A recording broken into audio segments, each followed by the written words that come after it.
Eu sempre trabalhei em empresas minha vida inteira. Quando eu tive meu filho, eu mudei para Salvador. E aí eu, né, saí do meu emprego e fiquei aí um tempo dedicando família e filhos e tudo mais. Quando eu estava quase para voltar para o mercado, aí eu fiquei grávida novamente. E aí foi mais um tempo, né? E aí eu já estava assim super desanimada porque o mercado aqui em Salvador é diferente, né, do mercado em São Paulo. Olá, eu me chamo Meirielle, eu fiz o curso LGPD para profissionais e primeiramente eu queria falar que eu me identifiquei muito com a história pessoal da Denise, né? Porque a maternidade hoje em dia ainda é considerado um entrave no mercado de trabalho para a mulher, né? Infelizmente. Mas ela também pode nos levar para outros caminhos profissionais, né? Eu atuava como no direito do trabalho e depois que a minha filha nasceu eu fiz uma pós em direito digital, porque eu queria conhecer outras coisas, ver outros ares, e aí que eu tive o contato com a Lei Geral de Proteção de Dados. Só que eu ainda me sentia muito insegura para aplicar na prática, porque eu não tinha feito nenhuma implantação em empresas e não sabia, assim, o beabá, por exemplo, dessa implantação toda, né? Eu moro numa cidade pequena, né? São Gotardo, Minas Gerais, interior. Eu tinha formado já há uns 4 anos em direito, mas eu não atuava na área, eu nunca tinha advogado. Eu era concursada da prefeitura e me despertou o interesse de que eu gostaria de me encontrar em alguma área dentro do direito. Eu não me identificava e nem me identifico muito com a advocacia tradicional, e aí eu decidi que eu queria ter uma advocacia especializada, né? Eu queria ser referência, eu queria ser muito boa em uma área. Tem muitas pessoas, eu vejo muito questionamento, né, Denise, em relação a será que a Lei Geral de Proteção de Dados vai pegar com as pequenas empresas? Será que eu, sendo uma MEI, eu preciso ter uma implementação, preciso ter uma estrutura, uma política de privacidade de dados? Será que isso vai me prejudicar? Vai ocorrer uma multa ou não? Posso fazer de qualquer jeito, né? Como que isso vai acontecer? Muita gente pensa que só pelo fato de ser pequeno, ela não vai ser olhada. Ah, não, mas só vão olhar uma. Atualmente, se olham grandes corporações, Uhum. multinacionais, mas é sabido que isso vai mudar. Quando a LGPD foi publicada lá em 2018, eu confesso que eu vi a lei, mas assim, não dei muita ousadia para ela, porque eu pensei, nossa, é algo ali que não é para mim, é algo que é relacionado ao direito digital, então eu não enxerguei naquela minha realidade, apesar de já trabalhar com compliance. Mas assim, eu não parei para me aprofundar e para estudar a lei. Quando foi lá para 2019, meu marido, que é empresário, e ele também é bacharel em direito, a gente estava com uma conversa assim informal. E aí ele falou de novo sobre a LGPD, ele fez, amor, se essa lei pegar, vai ter um impacto tão grande para as empresas. E aí eu fiquei com esse impacto para as empresas martelando ali na minha cabeça. E aí eu pensei, bom, eu vou voltar, vou ler bem aqui essa LGPD, vou ver do que se trata. O meu objetivo no início era encontrar alguém que pudesse tocar a área dentro do escritório. E aí eu comecei a estudar a lei e me apaixonei. Desde já pelo tema, me apaixonei, mas eu não tinha muita segurança ainda para tocar projetos e para oferecer isso para o mercado. Eu vejo que muitas vezes as pessoas, os empresários, eles não têm interesse em mudar alguns processos dentro da própria empresa. Ou às vezes não é vantajoso financeiramente, ou por uma questão organizacional ou cultural, eles preferem não manter isso, mesmo que isso vá contra a norma, ou às vezes até, como a gente às vezes tem visto na prática na LGPD, mesmo quando isso não é totalmente, não está dentro do escopo da lei, né? Então, opta-se de você fazer essa análise quantitativa ou qualitativa dos riscos. Às vezes você tem um risco, por exemplo, que a probabilidade de incidência dele é muito baixa, mas o custo para você corrigir ele é muito alto. Então, para que eu vou fazer essa correção? Sou advogada, né, já há alguns anos, fiz esse curso profissionalizante, né, e realmente fiquei apaixonada pela privacidade e proteção de dados, foi uma matéria que me encantou. E quando eu estava com o pezinho dentro já, né, para coordenar algumas áreas de privacidade e proteção de dados, eu acabei mudando um pouquinho minha trajetória, né? Acabei atuando mais na área de contratos, contencioso, bastante também com questões ambientais que eram, até então tinha sido a minha trajetória, né, acadêmica enfim, profissional, e acabei desvirtuando um pouquinho, mas a paixão pela LGPD, pela proteção de dados, privacidade, falou mais alto, né?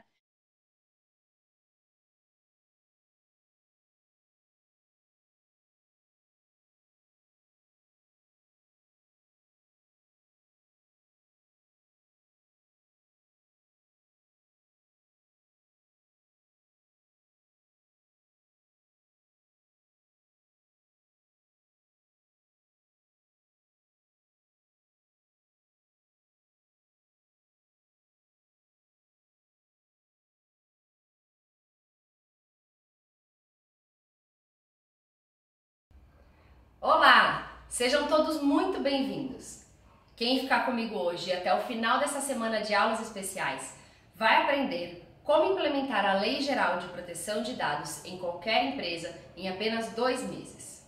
Para quem ainda não me conhece, eu me chamo Denise Tavares, tenho 37 anos e hoje sou reconhecida pela Best Lawyers como referência na área de privacidade e proteção de dados. Fui indicada em 3º lugar no ranking da Análise e Advocacia 2021 como advogada admirada na área do direito digital especializado e possuo a mais respeitada certificação internacional para atuar nessa área, a CIPP-E, além de ter participado em dezenas de programas de adequação, dar palestras em eventos e contar com uma bagagem de diversos artigos publicados. E na aula de hoje, eu vou compartilhar com você um guia definitivo para cobrar pelos seus serviços e planejar a decolagem da sua carreira. Nessa aula eu vou te ensinar a estruturar a precificação para que você alcance o reconhecimento e as novas oportunidades que você merece. Mas antes, eu quero fazer um breve resumo para quem chegou até aqui e não assistiu às aulas 1 e 2. Quem participou da aula 1 descobriu que o mercado de proteção de dados é cheio de oportunidades. Nessa aula, eu revelei quais são as oportunidades imperdíveis e lucrativas que você pode aproveitar para turbinar a sua carreira. Falamos sobre atuação como DPO, o encarregado pela proteção de dados pessoais que todas as empresas vão precisar nomear. Passamos pelo trabalho em programas de adequação à LGPD, consultorias, treinamentos e o escopo de atuação em defesas administrativas perante a Autoridade Nacional de Proteção de Dados. Nós vimos onde estão essas oportunidades e dei dicas valiosas para você ingressar e se consolidar nesse mercado que só tende a crescer. E na aula 2, eu revelei na prática como adequar qualquer negócio à LGPD e quais documentos devem ser elaborados. Eu ensinei a metodologia que eu aplico para adequar os meus clientes e que eu desenvolvi com muita dedicação, atuando há 5 anos nessa área. Eu mostrei o passo a passo que você precisa dar na jornada de conformidade com a lei. Está imperdível. Para assistir a essas aulas completas e aprender tudo isso, basta você ficar aqui neste site quando essa aula acabar. Está tudo aqui gratuitamente para você. Não perca, pois elas estão incríveis. Mas atenção, essas 3 aulas, incluindo essa de hoje, vão ficar disponíveis por tempo limitado. Não deixe para assistir outro dia, porque você pode perder. Corra e aproveite antes que elas saiam do ar. Então, vamos falar do tema da aula de hoje. O guia definitivo para cobrar pelos seus serviços e planejar a decolagem da sua carreira. Você sabe o valor do seu trabalho? Antes da gente começar a falar de precificação de um programa de adequação à LGPD, é importante que a gente entenda, que a gente saiba qual é o valor da nossa taxa horária. Quando eu falo de taxa horária, pode ser a sua taxa horária ou a taxa horária média das pessoas que integram a sua equipe, incluindo um consultor ou um estagiário, um advogado ou outro especialista, né? Se for ele júnior, sênior, pleno, e eu tiro uma taxa horária média. Ou, se você estiver trabalhando sozinho, atuando sozinho, você vai pensar na sua própria taxa horária. Quando a gente fala de valor do trabalho, eu gosto de considerar algumas questões. Em qual região você está? Quando a gente fala de região, é comum que a gente tenha um valor de hora de mão de obra diferente se eu estou em São Paulo, se eu estou no Rio de Janeiro, se eu estou em Minas. Para a gente avaliar esse valor, eu gosto muito de utilizar a tabela da OAB como um parâmetro. E se vocês verificarem, eu estou deixando aqui também um material para vocês, vocês devem receber pelo grupo de WhatsApp, tá? No material eu faço uma avaliação das principais tabelas da OAB, Minas, Paraná, São Paulo, Rio de Janeiro, e lá está indicado o valor de hora entre 300 e 600 reais. Também está muito compatível com o que eu vejo na prática. Escritórios menores utilizando uma taxa horária de 280 a 300 reais e escritórios maiores ou com renome já com uma taxa horária média a partir de 600 reais, tá? Além disso, o que eu preciso considerar para saber se eu vou ficar mais no 300 ou mais no 600? Você vai considerar a senioridade. Quanto tempo você tem de formado? Quanto tempo você atua na área? Qual é a sua experiência? Na área de privacidade e proteção de dados, você já atuou em outros projetos? Vai ser o primeiro projeto que você vai atuar, o primeiro serviço que você vai oferecer? Então, a gente pode começar com tentativas e erros. Não tem outro jeito, gente. Precificar honorários é tentativa e erro. Se você tiver ideia do valor que os concorrentes aí da sua região cobram, melhor ainda, porque você já consegue ter esse parâmetro.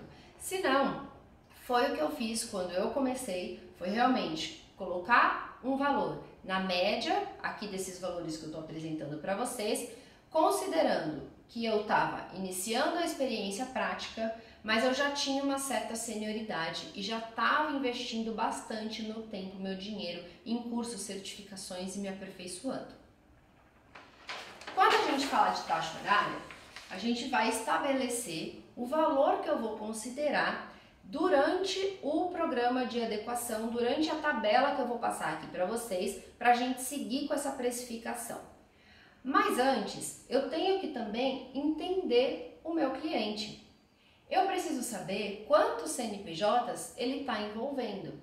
Às vezes a gente acha que está vindo uma empresa só para eu fazer a adequação, quando a gente vai ver um grupo de empresas composto por escolas, hospitais, sede administrativa, e aí você vai ver que realmente são projetos completamente separados. Eu preciso entender o organograma do cliente. Eu preciso saber quantas gerências, quantos departamentos aquele cliente tem. Eu preciso entender qual é o escopo do trabalho, se vai ser só escopo jurídico, se eu vou também trazer um parceiro da área de segurança, um parceiro ou vice-versa, né? Quem é da área de segurança trazer um parceiro da área jurídica, se eu vou precisar contratar ferramentas tecnológicas, softwares para me ajudar no projeto e como que é a governança, a cultura desse cliente em relação à proteção de dados. Será que ele já tem uma matriz na Europa com alguns documentos desenvolvidos? Ou ele está partindo do zero? Será que ele já tem uma área de segurança, já com alguma cultura de proteção de dados? Ou também não tem nada? E aí eu vou conseguir balizar a quantidade de horas que eu vou incorrer nesse cliente para fazer um projeto de adequação. Essas são as principais perguntas que eu faço. Eu praticamente me baseio na questão das gerências, tá? Então, quantas gerências uma empresa tem? Eles vão te responder o seguinte: olha, eu tenho 10 departamentos ou 3 departamentos, né? Financeiro, comercial e administrativo. Ou tenho mais departamentos, também tenho a área de marketing, também tenho o jurídico, a área de segurança, o comercial, a equipe de vendas e por aí vai, atendimento, ouvidoria, varia muito, tá? Eu, quando trabalhava num outro escritório, eu atuava mais com grandes empresas, que era a partir ali de 15, 30 departamentos. Já peguei projeto de até 50 gerências. Atuando aqui no escritório, onde eu estou focada mais nas pequenas e médias empresas, o mais comum é aparecer empresas entre 5 e 10 departamentos, tá? São projetos um pouco mais enxutos. E por que eu estou falando isso, gente? Nós vamos fazer agora um caso prático, para vocês entenderem de fato como eu precifico os meus serviços Claro que cada um começa a adotar a sua forma de precificar, precisa avaliar os impostos, precisa avaliar o seu custo fixo, mas, via de regra, o grosso para eu entender as horas que eu vou incorrer em um programa de adequação, eu vou ensinar para vocês aqui hoje. E aí também vou conversar com vocês aquilo que vocês podem equilibrar, dependendo aí de como vocês estão nessa atuação, iniciando a jornada, no meio da jornada, já com uma certa atividade, com uma certa prática. Antes de eu começar aqui, eu quero te lembrar o seguinte, o passo a passo que eu vou falar aqui está lá na aula 2. Então, se você não assistiu a aula 2, para um pouquinho, né? Ou acabando essa aula, assiste o conteúdo completo, porque vai fazer mais sentido você entender o número de horas que eu estou indicando incorrer quando você entender todo esse passo a passo, quando você relembrar toda a metodologia que eu utilizo nos meus clientes para um programa de adequação, combinado? No nosso caso prático, gente, o que eu considerei aqui? E eu tô olhando para um documento que eu vou compartilhar com vocês, como eu falei lá no grupo de WhatsApp. Se você ainda não está nos grupos, não esquece de entrar no grupo, eu acho que aqui nesse site tem a descrição, ou se você tiver alguma dificuldade, pode falar comigo pelo direct do Instagram. Eu coloquei aqui um caso prático de uma empresa com 5 departamentos, indiquei aqui, olha, que é a nossa empresa Alfa, ela tem um CNPJ, e ela é do ramo de marketplace da indústria têxtil. Os departamentos são RH, marketing, jurídico, comercial e financeiro, tá? Vamos utilizar essas informações para verificar como que eu faria essa precificação se fosse aqui no meu escritório, combinado? Então vamos lá. A primeira etapa do projeto, e aqui é por isso que eu relembrei vocês da aula 2, é a conscientização, tá? Eu expliquei para vocês em detalhes como eu faço a conscientização com vários exemplos, com várias questões práticas. Hoje aqui a ideia é eu passar um pouco mais por cima, indicando só o conteúdo para a gente falar das horas incorridas, combinado? Então, conscientização, gente. O que envolve a etapa de conscientização? O que eu vou fazer? Eu vou fazer uma reunião para alinhamento do projeto. Eu vou explicar para o cliente o que o projeto consiste, quais etapas nós vamos passar juntos, qual vai ser o cronograma, e a minha outra parte aqui, estabelecer um cronograma, e quem serão as pessoas, a equipe interna da empresa que vai precisar me ajudar, que são os pontos focais, tá? E por que isso, gente? Porque a gente não começa um projeto dessa grandeza, para uma mudança de cultura, sem explicar exatamente o que vai ser feito. Por mais que a gente tenha passado por uma proposta, explicado em linhas gerais o escopo do trabalho, agora é a hora da gente colocar no papel especificamente qual é o cronograma. Da semana tal a semana tal, nós vamos fazer um mapeamento, nós vamos fazer entrevistas, que dia vai ser o nosso treinamento e assim por diante. O cliente estando de acordo com o nosso cronograma, a gente vai falar sobre as pessoas que vão nos ajudar. Quem que vai ajudar a gente? Lembrando do conteúdo da aula 2. As pessoas-chave de cada área. Então eu falei que eu tenho quais departamentos aqui? RH, marketing, jurídico, comercial e financeiro. Se essa empresa ela tiver 50 funcionários, eu não preciso falar com 50 pessoas para entender o ciclo de vida dos dados, para entender como cada uma dessas áreas coleta o dado, compartilha, armazena, descarta, utiliza. Eu não preciso falar com todos. Eu vou falar com pessoas-chave. Eu vou falar com o gestor da área de marketing, com o gestor do comercial, o gestor do RH, o gestor do jurídico, o gestor do financeiro.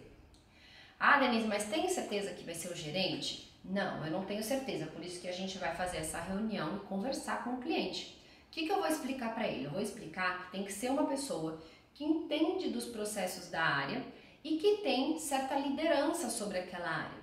Porque depois essa pessoa vai ser responsável por ser os olhos do encarregado de proteção de dados naquela área. A pessoa que vai monitorar se todo mundo está agindo de acordo com as regras estabelecidas. Por que nem sempre pode ser o gestor? Pode ser que o gestor tenha acabado de sair e esteja um substituto ali que não sabe direito como funciona. Ou pode ser que o gestor, ele tenha um perfil mais de liderança, mas ele não sabe como é o dia a dia da operação. Então, o que é comum a gente fazer? Falar que nesse caso o ponto focal vai ser o gestor, mas ele vai contar com o apoio de algumas pessoas da equipe e que vão também participar do nosso treinamento. Essa reunião eu gosto de já trazer uma apresentação, já deixar tudo alinhado, qual é o passo a passo, qual é o cronograma e quem são os pontos focais. E o meu próximo passo é falar para o cliente, olha, vamos estabelecer a data do nosso treinamento de conscientização, que é o início da nossa etapa de mapeamento de dados. No mapeamento de dados, então, o que eu vou ter que ter? O material mais o treinamento. É a minha primeira etapa. Eu vou elaborar um material, que é um material que eu costumo utilizar para as empresas, né? Um template, mas eu sempre faço adaptação para o setor, dando exemplos práticos, trazendo aquelas pessoas, o meu público, para mais perto de mim e fazendo com que eles se sintam à vontade para tirar as dúvidas. Isso eu vou fazer dando um treinamento geral para essas pessoas. E qual é a ideia desse treinamento que eu falei na aula 2? É de conscientizar em relação ao que é o dado pessoal, ao que é um tratamento, ao que é o nosso projeto, que é a lei, por que ela é importante. Eu vou mobilizar essas pessoas. Eu vou trazer eles para junto de mim, porque eles vão precisar elaborar questionário, né? Preencher um questionário. Eles vão precisar preencher um questionário e me trazer as informações que eu vou conferir em entrevistas. Eu gosto de utilizar um questionário todo múltipla escolha para evitar problemas de interpretação e fazer com que as pessoas já tenham uma ideia do que responder. E na entrevista eu confirmo essas informações. Oh, gente, espera aí que eu esqueci de passar uma parte importante aqui. Na conscientização, quanto tempo que eu costumo colocar para precificar os meus honorários? Eu costumo colocar aqui 2 horas.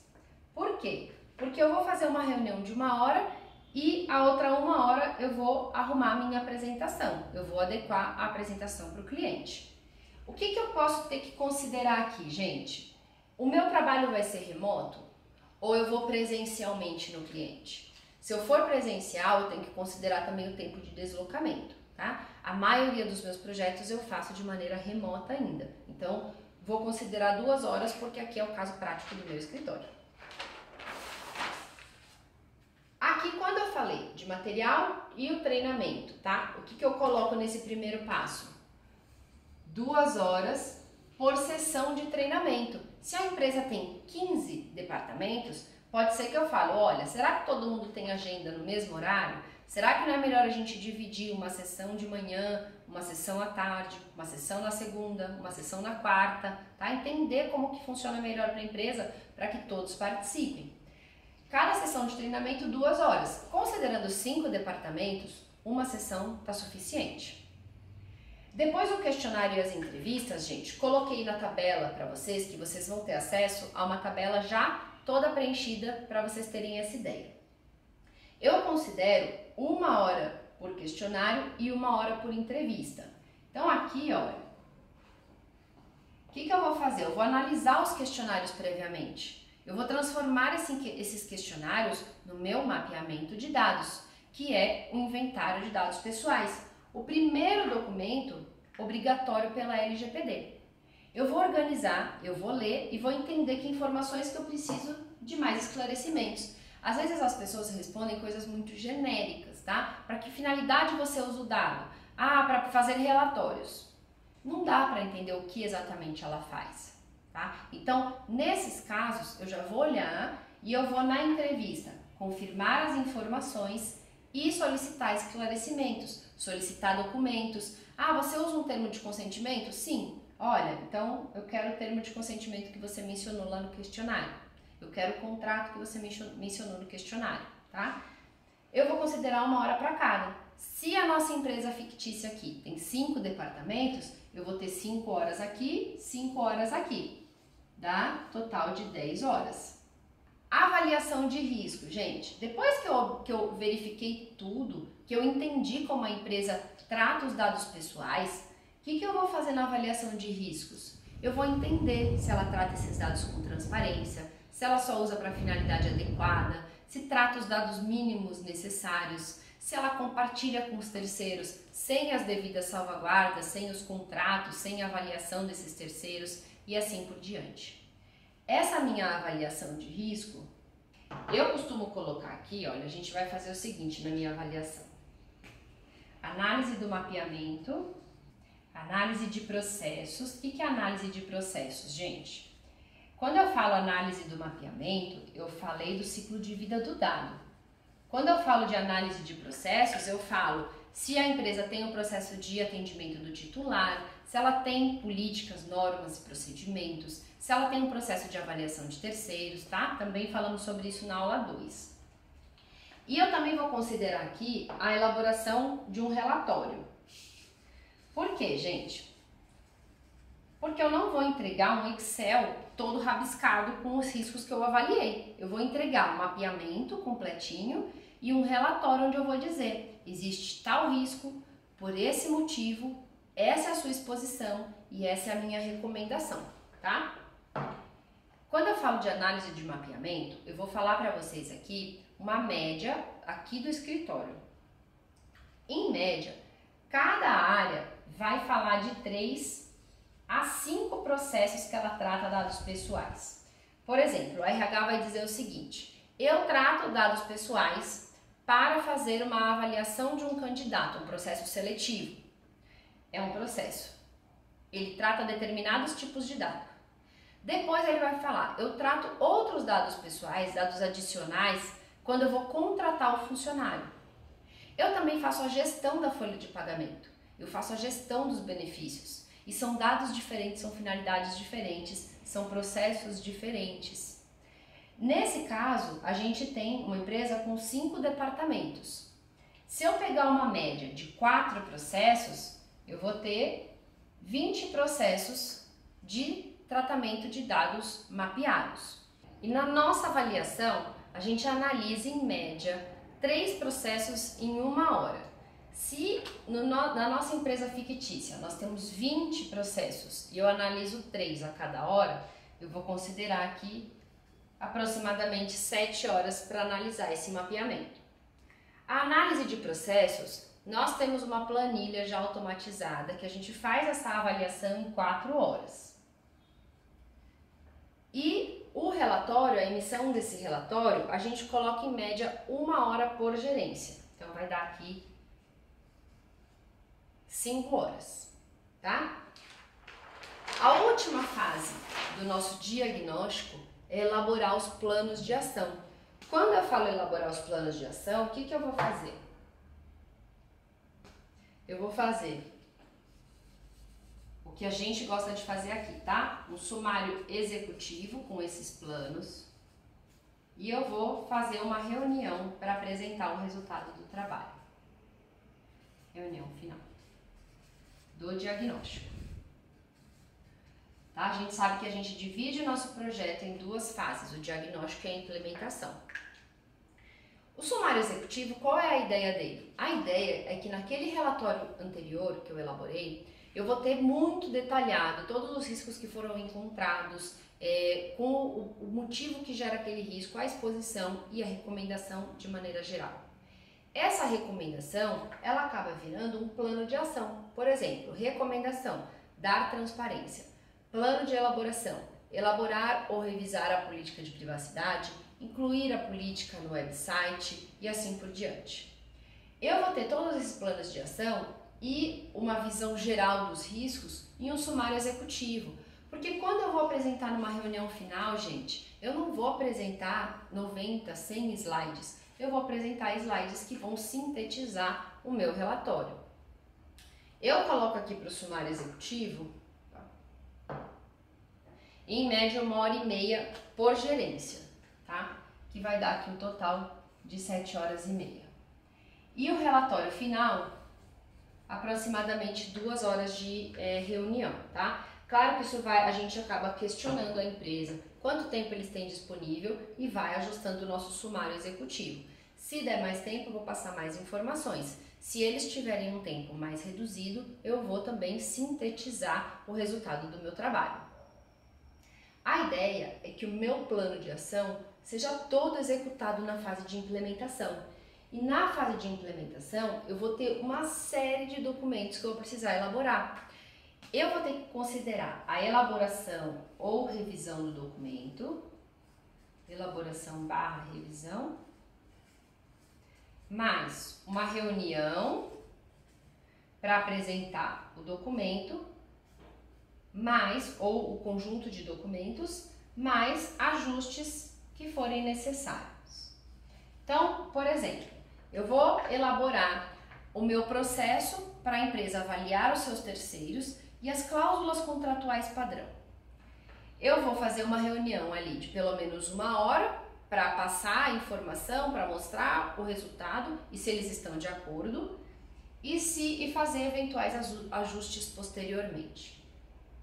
Essa fase, gente, para ajudar vocês aí, nós elencamos todos os documentos que são necessários de forma recorrente. Como é uma lei nova, poucas empresas têm os processos necessários. Então nós elencamos qual é o processo e quais são os documentos relacionados àquele processo, tá? Uma documentação, uma apresentação super completa para que vocês coloquem na planilha de vocês e façam essa avaliação de horas. Vejam que no diagnóstico é só você somar o número de horas, eu acho que eu já tenho isso daqui pronto. Deu um total aqui de 34 horas e meia o meu diagnóstico e a implementação eu vou avaliar de acordo com a minha expertise, de acordo com a minha experiência e senioridade. Por quê? Porque não é algo que quem trabalha na área imobiliária fala, olha, a média para analisar um contrato de locação é de 4 horas. Não existe como a gente calcular isso. Vou dar uma dica do que eu faço. Eu sempre penso em um dia. Se eu sentar na cadeira e passar 4 horas olhando um documento, será que eu consigo elaborar uma política de privacidade?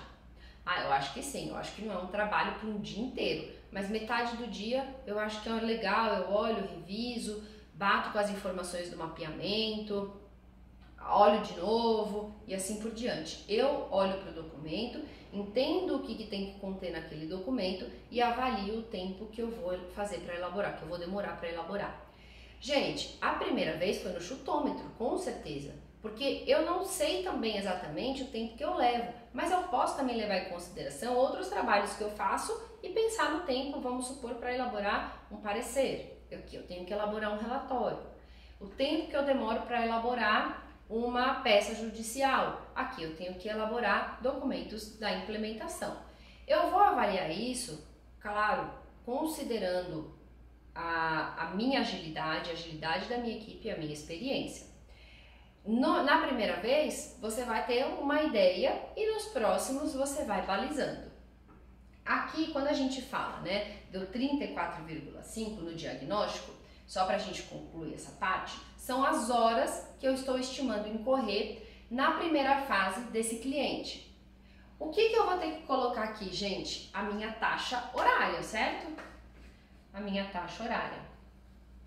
E aí, vamos supor que você falou, Denise, meu primeiro projeto, vou na sua e vou colocar meus honorários no mínimo que você falou ali, R$300. Gente, não sou eu que estou falando, tá? Eu peguei uma média em relação às tabelas da OAB que eu coloquei no material para vocês olharem, mas considera a tabela da OAB da sua região, os seus concorrentes, faça um trabalho em relação a isso. Mas vamos supor que minha taxa horária deu R$300. Eu vou multiplicar isso daqui e é o valor dos meus honorários. Puro? Não, falei lá no início, né? Tenho que considerar tributos, tenho que considerar meu custo fixo. Tenho que avaliar como que eu vou ser remunerado. Tá tudo dentro dessa taxa horária, Denise. Então, segue o baile. Ou não, se daqui é só a taxa realmente do tempo que eu vou despender, eu ainda vou colocar o tributo. Ou eu já acrescento na proposta, tá? Vai da forma como você trabalha. Aí, gente, olha só. Eu coloquei para vocês, nesse material, essa tabela detalhada. Não é uma tabela, tá? Como eu falei para vocês, que eu estou indicando que vocês utilizem. Eu quero que vocês peguem as informações aqui passadas, façam esse exercício de entender qual é o seu momento na carreira, qual é a sua senioridade, qual é a sua expertise, qual é a sua região, Mas eu não quero que você saia do zero. Eu quero que você tenha uma tabela com informações, com documentos, onde você pode fazer esse exercício e entender o valor dos honorários que você poderia cobrar. Quando a gente fala do trabalho de DPO, o que é mais comum é que eu avalie a minha taxa horária e eu faça um contrato anual para prestar os serviços de DPO as a Service e eu considere horas ao longo desse ano. Então eu coloco, por exemplo, 12 horas mensais e 144 horas, um pacote de 144 horas para serem gastas no ano. 144 horas vezes a minha taxa horária, qual é o valor que eu vou cobrar nesse contrato de um ano com o DPO, tá? Eu vejo muitas empresas cobrando entre 8 e 20 horas, tá? O mais comum ali 16, 20 horas de trabalho de encarregado de proteção de dados.